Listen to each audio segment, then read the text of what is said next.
కొర్నేలి అన్యుడు. చెప్పండి, కొర్నేలి ఎవరు? ఒక రోమీయుడు, అన్య జాతికి సంబంధించినటువంటి వాడు. యూదులతో సహవాసము చేయటం వల్ల నిజమైనటువంటి దేవుణ్ణి తెలుసుకున్నవాడు, నిజమైన దేవుణ్ణి తెలుసుకున్నవాడు, నిజమైన రక్షకుణ్ణి గ్రహించినటువంటి వాడు.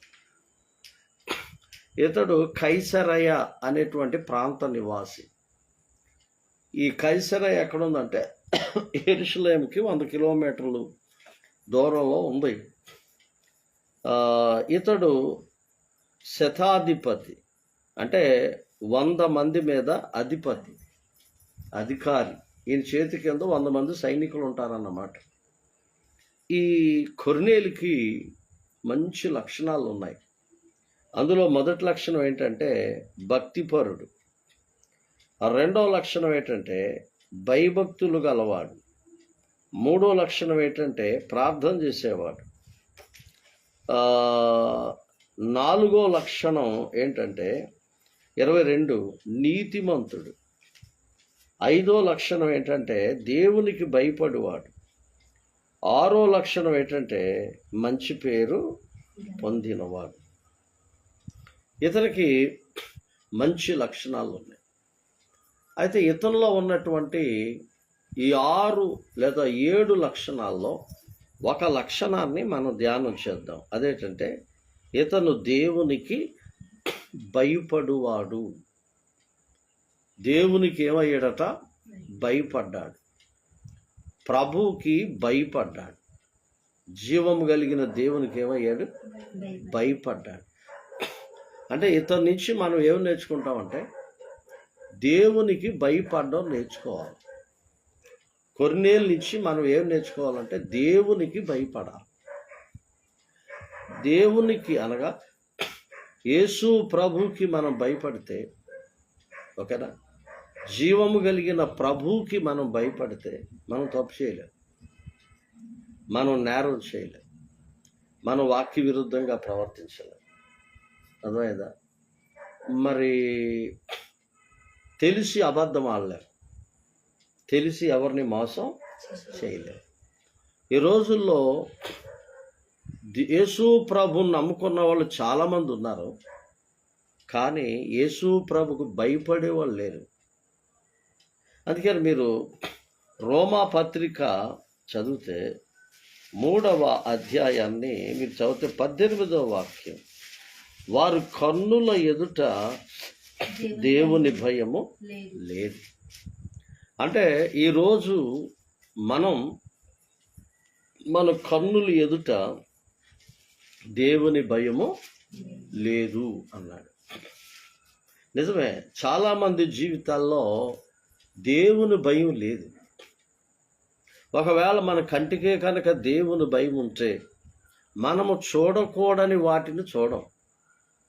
అందుకనే మీరు 119వ కీర్తన 37వ వాక్యాన్ని మనం చదివితే ప్రభువు చెప్తున్నాడు. చూడండి, 119వ కీర్తన 37, వ్యర్థమైన వాటిని చూడకుండా నా కన్నులను త్రిప్పివేయము.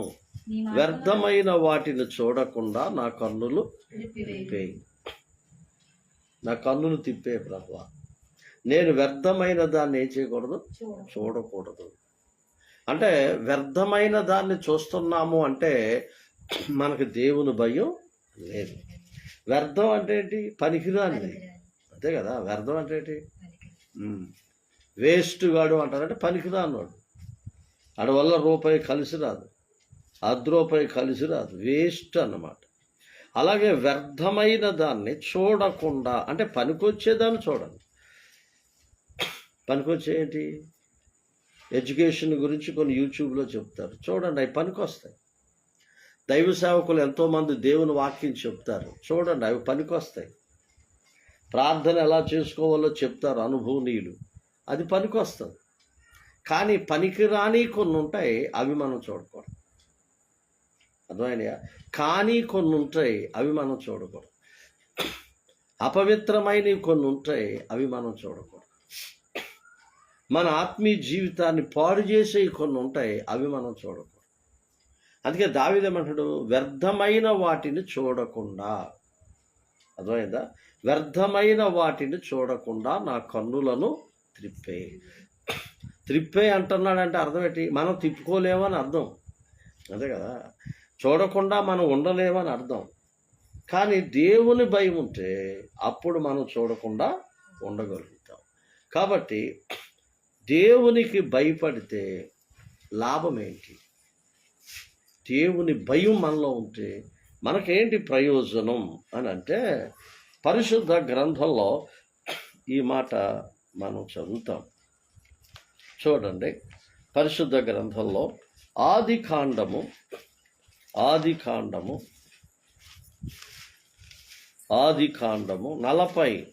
42వ అధ్యాయం.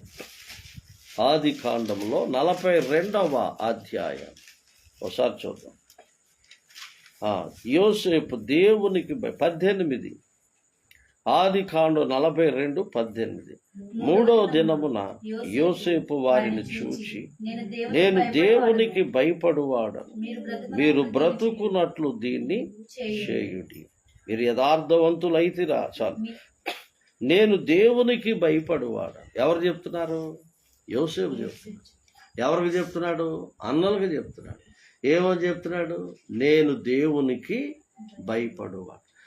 అన్నలు వచ్చారు, వారు ఉంటున్న ప్రాంతాల్లో కరువు వచ్చింది. అవునా? ఆ కరువు కోసం ధాన్యం కొనడానికని తమ్ముడైనటువంటి యోసేపు దగ్గరికి వచ్చారు. వచ్చినప్పుడు యోసేపు నన్ను కనపరుచుకోకుండా వాళ్ళకి కొన్ని టెస్టులు పెట్టాడు. తర్వాత అప్పుడు ఈయన ఏమన్నాడంటే, నేను దేవునికి భయపడువాడు. యోసేపు దేవునికి భయపడ్డాడు కాబట్టి దేవుడు అతను ఏం చేశాడు? ఐగుప్తు దేశానికి అధికారిగా చేశాడు. చూడండి, అది ఆ మాట చదువుతాం మనం. ఆది కాండములో చూడండి, 45వ అధ్యాయం 8వ వాక్యాన్ని చదువుతాం.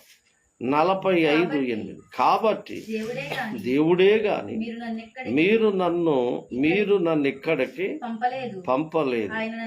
ఆయన నన్ను ఫరోకు తండ్రిగాను అతని ఇంటి వారికి అందరికీ ప్రభువుగాను ఐగుప్తు దేశం అంతటి మీద ఏలికగాను నియమించను.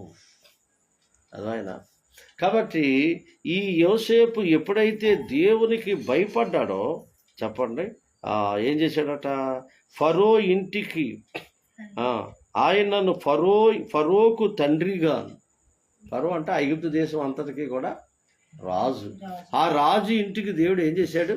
తండ్రిగాను. రెండవది, అతని ఇంటి వారికి అందరికీ ప్రభువుగాను ఐగుప్తు దేశం అంతటి మీదకి ఏలికగాను నియమించాను. ఏం చేసినా దేవుడు చేయాల. దేవుడు అంటూ చేయకపోతే మనం ఏం చేస్తాం? ప్రభు కార్యం చేయకపోతే మనం చేసేది ఏం లేదు. ప్రభు కార్యం చేయకపోతే మన వల్ల ఏమీ అవ్వదు.